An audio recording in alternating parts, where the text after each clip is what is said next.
Hey guys, welcome back. I'm a little bit late this month, but I'm going to discuss my July favorites today. I've been a bit under the weather, and so I haven't really been at my desk for most of a week. So I'm feeling a little bit better, and I did want to talk about some of my favorites from July. July was definitely a month that was more about creating rather than consuming, so I've only got one thing for you to buy. Let's get started. So the first thing that I was loving in July, I don't even know if this counts as a thing or whether it's more like a category, but I really enjoyed Pink Fresh Studio this month. I started the month off, I had a small little, I was going to say haul, but it was definitely not a haul. I had a few things delivered from scrapbook.com, so I started off the month using Keeping It Real and Some Days. I only had these few things here. And I just really loved the kind of graphic style. The colors are gorgeous. It's winter here. I'm just like aching for color, and so these really filled the void. And then I got a few Happy Blooms things from Citrus Twist. And I'm sure you'll have noticed, if you've been around here for any amount of time this month, I cannot stop using it. So, I mean, I have destroyed the 6x6 pad.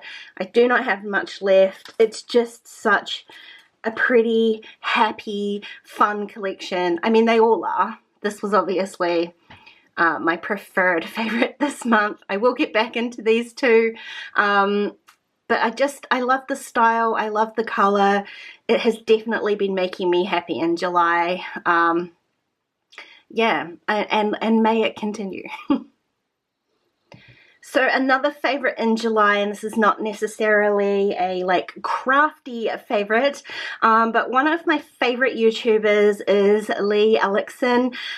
She has a great Patreon page. I am a patron of hers, and she is an illustrator, and I guess one of the reasons I'm most drawn to her and her video style is she's so real, she's so funny, but the illustrations that she creates are just gorgeous, like so much color and just freedom. They just make me happy. It makes me happy seeing the end results. It makes me happy watching her draw them. She is a gorgeous YouTuber. Like I said, there's Patreon, Instagram, so much inspiration. I'm just so inspired by the way that she uses colors, the way that she puts color palettes together. It's just, yeah, it's just inspiration galore. Now, my next favorite from July, it's a little bit of a funny one. I really was inspired by Amber from Bambi Dear. She did a little mini embroidery hoop album, a tutorial on her YouTube channel. I will link it down below. And I've actually made two in July. The first one I made was for my friend Alice, and I whipped that together so quickly one afternoon because I was sending her some happy mail anyway. I saw the video. I really wanted to send her one, so I quickly made one, popped it in the box, and sent it off. Not taking a single photo or video or anything, so I can't show you. Alice very kindly took some photos for me, so I will pop these up here just so you can have a look. I gotta say, these are really hard albums to photograph. But, so these are the gorgeous photos that Alice sent me back of the mini that I had sent her. And I have to admit, I sat down and I couldn't stop thinking about it. I loved it. I loved doing it. It's such a fun little idea for a mini album. And I did have one more embroidery hoop left. I didn't have to buy anything for these little mini albums. I actually had these mini hoops in my stash. I don't know why. I don't know what I thought I was going to use them for, but this was the perfect little album to use them up. So here is another one that I made. Like I said, I hadn't been feeling that great. At some point I sat down at my desk and just wanted to play. I just wanted to do something fun, just a little bit of kind of creative self-care, I guess. Just sit down and just play with some paper. And I gotta say, it made me feel a whole lot better. This is, what's it called? The Lucky Us collection from Rosie Studios is what I used to put this together. And maybe my favorite part of this is the little charm. I got these, I don't know what you call them, little glass bauble things. One second. Yeah, plain glass balls from Dress My Craft. I've had little charms like this before, but when I saw these empty ones, and you put the little lids on top so you can fill them with whatever you want to, I decided this was the perfect opportunity to actually use one, because the Rosie Studios collection, there we go, back in focus, has these little shaker elements. They're like little, I don't know, polymer clay, maybe heart, confetti sort of stuff. So I filled my wee bauble with that. I love it. It's so cute. So here is the album. It's not super chunky. I made this one a little bit kind of flatter. I did use an elastic to keep it shut. Now let me show you why it's so hard to photograph because the pages are all joined together and they pull out and it becomes an exceptionally long project, so very hard to photograph. But if you follow me on Instagram, I did post some kind of detail photos and a little reel over there. So that's the first side, and then the back of that here. This one I did leave like a bunch of room to add little photos in, so some of these pieces are, you know, unglued so I can slip a photo into the back of them. So all I need to do now is print some little mini photos, and it will be complete. But it was just such a fun idea, such a fun tutorial, and like I said, this is like the second time I've made one now, so I just cannot get it out of my head. Now, I think it was last month's favorites, June favorites, that I shared maybe again. My birthday notebook, my birthday embellished traveler's notebook. This one here, just within reach. That's how much of a favorite it is. It sits that close to my desk. And throughout July, I kind of shared a mini series of tutorials over on my Patreon page with my patrons, creating another little embellished traveler's notebook. And honestly, guys, I just can't get enough of making them. So this is the one that I made throughout the tutorials. I'll give you a quick little flip through, but if you want to learn how to make these, you can sign up to my Patreon. The mini series is up there. Just a quick little flip through these ones. This one I made like purely just with stuff out of my stash. It was a fun exercise, actually. They're a great thing for using up a bunch of stash stuff. Pretty colors, you can see. This is definitely my kind of colors. Lots of empty pages because I do kind of want to intend to use these notebooks, which brings me to my second problem.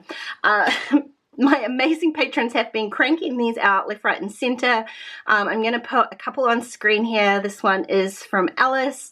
It's so beautiful. She uses another Rosie Studio collection. I cannot remember for the life of me the name of it. And Becky also, not only has she created her notebook, she has filled it, finished, completed, which is just an amazing sort of feat. I think she used hers as a birthday notebook as well. I will link down below because she has posted a flip through here on YouTube, so you might want to have a look at that one. But every time these guys post pages or post their notebooks, it just makes me want to make another one. Like, they're just inspiring me so much. So hence 2 more notebooks here. I'm never going to fill all these up. I really aren't. So I'm sharing these ones with my patrons in a little giveaway, but I still have the urge to make more. So these embellished notebooks, 100%. I mean, they might end up being a favorite every month, to be honest, but definitely a favorite from July. Now, my next favorite from July kind of just sneaked in right at the end. It was actually and I think they're usually Monday messages, but it was a Tuesday message as part of the One Little Word class. And this month was the guest teacher was Pam Garrison, and so she sent an email right at the end of the month, and it was 15 sort of go-tos to kickstart creativity and sort of build a creative practice, a creative muscle. And it was just so inspiring. I loved it. 15 ways. I think that it's probably a fairly common occurrence that we all get a little bit, oh, I don't know how to carry on being creative. I don't know what I'm doing. And this was such a handy kind of practical list of things to do. Like, I'm just going to share a couple of my favorites. Create before consuming. So start making stuff before you head over to Instagram to start scrolling. I know it's something I'm guilty of. I kind of intend to make something and then I just get sucked into this hole of looking at everyone else's stuff. You might want to call it like looking for inspiration, but really it's just a time suck. And so it does actually pay to like try and sit down and make something before you start consuming other people's social media. Another one was shop your own stash. You know, I've been loving that this year. I have just been inspired by finding these treasures that I've put away because they were too good to use. And now I'm actually using them and I love that. Set some limitations. This is a huge one for me. I love it. If I just have free reign in this craft room, I will be sitting at this desk forever. That's why I love kits. I love putting together my own kits. Limiting those kind of creative choices really does make it easier. And even if it's something as simple as like setting a timer and say I'm not going to spend any more than an hour on this, just having those limitations, whether it be supplies or time or following a sketch or any of those kind of choice limiting limitations, it really does make your creative brain just kind of kick up a notch. So you're not overwhelmed by choices, you just make decisions and get it done. So that is definitely one of my favorites from July. It was a good reminder. I've got that email saved so I can always go back and have a look at it again. Brilliant advice. So those are all kind of my favorites, but I do want to share like one thing that I'm looking forward to. I mean, I purchased it in July. Does that count? I saw it in July. I decided to get it in July.